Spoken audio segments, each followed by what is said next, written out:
गुड़गांव के मानेसर में बोरवेल में गिरी 4 साल की बच्ची माही को करीब 86 घंटे बाद बाहर तो निकाला गया, लेकिन उसको बचाया नहीं जा सका। सेना के जवानों ने बोरवेल से निकालने के बाद उसे तुरंत अस्पताल पहुंचाया, जहां डॉक्टरों ने माही को मृत घोषित कर दिया। 20 जून की रात माही अपने घर के करीब के बोरवेल में गिर गई थी। सेना, एनएसजी, स्थानीय प्रशासन और मेट्रो प्रशासन भी माही को बोरवेल से निकालने में जुटा हुआ था। National commission for protection of child rights ने हरियाणा सरकार से माही के बोरवेल में गिरने पर सफाई मांगी है।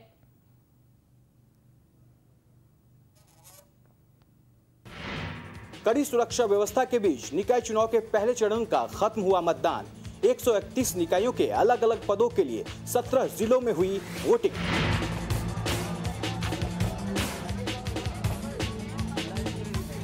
विधानसभा के बाद एक बार फिर यूपी में मतदाताओं की लंबी लंबी कतारें दिखाई दी। देश के सबसे छोटे सदन के लिए बड़ी संख्या में लोग अपना वोट डालने पोलिंग बूथों पर पहुंचे। निकाय चुनाव के पहले चरण के तहत कड़ी सुरक्षा व्यवस्था के बीच रविवार सुबह 131 निकायों के अलग अलग पदों के लिए 17 जिलों में मतदान हुआ। पहले चरण के तहत सहारनपुर, मेरठ, मुरादाबाद, बदायूं, हाथरस, फिरोजाबाद, इटावा, फर्रुखाबाद, ललितपुर, हमीरपुर, फतेहपुर, छत्रपति शाहूजी महाराजनगर, वाराणसी, गोंडा, बस्ती, देवरिया और बलिया जिलों में सुबह 7 बजे से वोटिंग शुरू हुई। सुबह से ही मतदान केंद्रों पर मतदाताओं का पहुंचना शुरू हो गया था। करीब 66 लाख मतदाता महापौर, निकाय अध्यक्ष और वार्ड अध्यक्ष यानी पार्षद पदों के लिए किस्मत आजमा रहे प्रत्याशियों के भाग्य का फैसला करने के लिए मैदान में उतरे। 14,506 उम्मीदवारों की किस्मत का फैसला जनता ने ईवीएम में कैद कर दिया।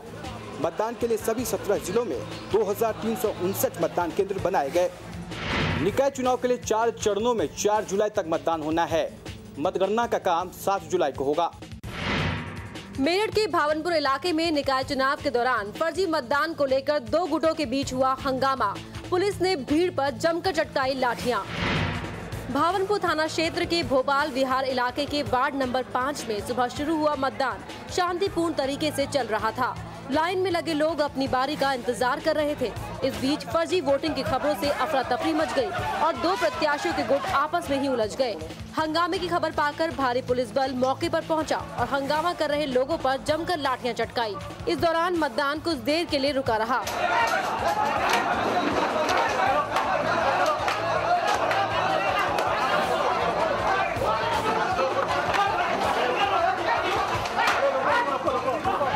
इस मामले में कुछ लोगों को गिरफ्तार भी किया है। वो इनके खिलाफ कड़ी कार्रवाई करने की तैयारी कर रही है। मेरठ में वोटिंग के दौरान घंटों खराब रही ईवीएम। लोगों का भड़का गुस्सा, पार्टी विशेष के दबाव में लगाया साजिश का आरोप।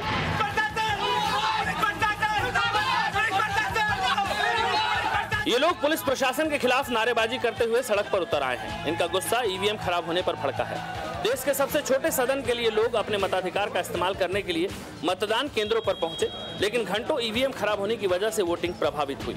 इसी बीच गुस्साए लोगों ने आरोप लगाया कि एक पार्टी विशेष के इशारे पर जानबूझकर ईवीएम खराब की गई है। चुनाव आयोग के निर्देशों का पालन नहीं हो रहा, यह निष्पक्ष चुनाव नहीं हो रहा। सारे मुस्लिम एरिया की मशीनें खराब हो रही हैं। ये बीजेपी का एजेंडा जितवारे मेयर को हराने का काम हो रहा है।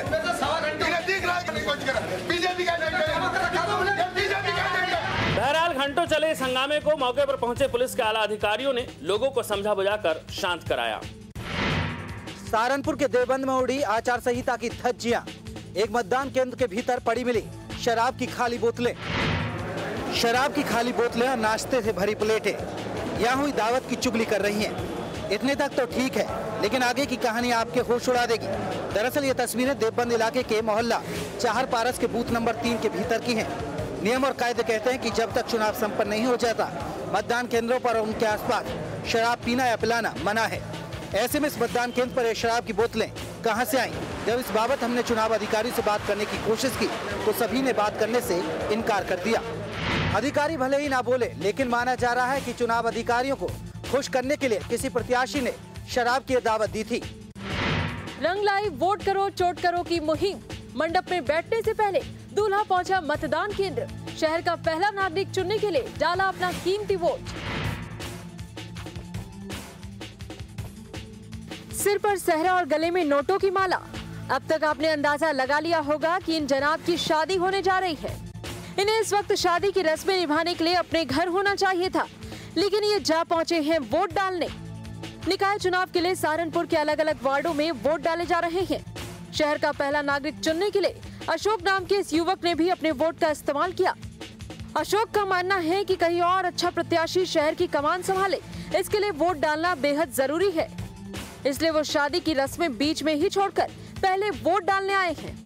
अपने मताधिकार के सही इस्तेमाल की यही सोच राजनीति में फैली गंदगी को खत्म करने में काम आएगी।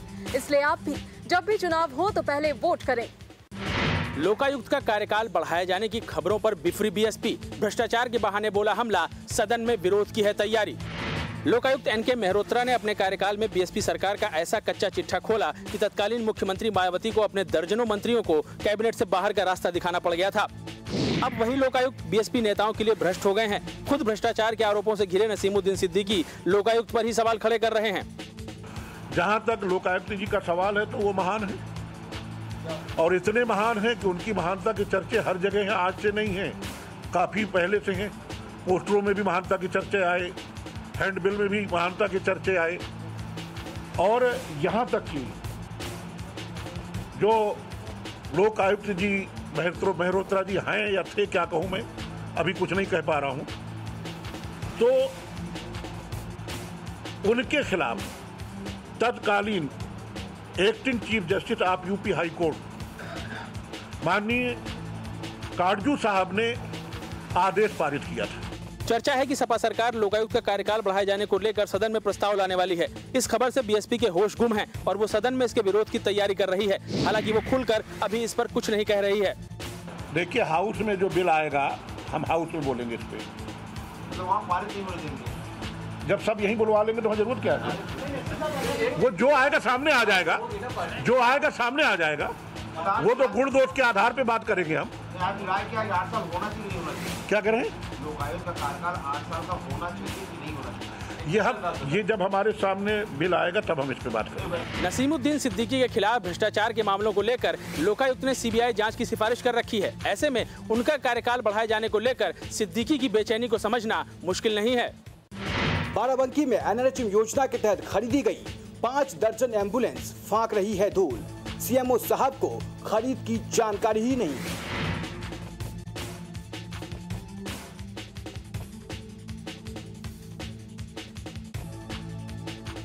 धूल फांक रही इन एम्बुलेंस की संख्या लगभग 5 दर्जन है। एनआरएचएम योजना के तहत मरीजों को अस्पताल लाने और ले जाने के लिए इन एम्बुलेंस की खरीद की गई थी। इनकी हालत बता रही है कि इनका इस्तेमाल नहीं हुआ। इनमें से कुछ का रजिस्ट्रेशन हुआ है और कुछ का नहीं। लोगों की माने तो लगभग 5 महीने पहले ये एम्बुलेंस यहाँ लाकर खड़ी की गई थी, क्यों किसी को नहीं पता। इस बारे में जब महुआ न्यूज लाइन ने बाराबंकी के मुख्य चिकित्सा अधिकारी से जानकारी चाहिए तो उनका कहना था कि उन्हें ऐसी किसी खरीद की जानकारी नहीं है। हमारी टीम ने परिवहन विभाग कार्यालय से छानबीन की तो पता लगा कि 30 अक्टूबर 2010 से लेकर 18 जनवरी 2012 के बीच 226 सरकारी एम्बुलेंस का पंजीकरण कराया गया है और ये सभी एम्बुलेंस निदेशक परिवार कल्याण केयर ऑफ मुख्य चिकित्सा अधिकारी बाराबंकी के नाम से पंजीकृत हुई हैं।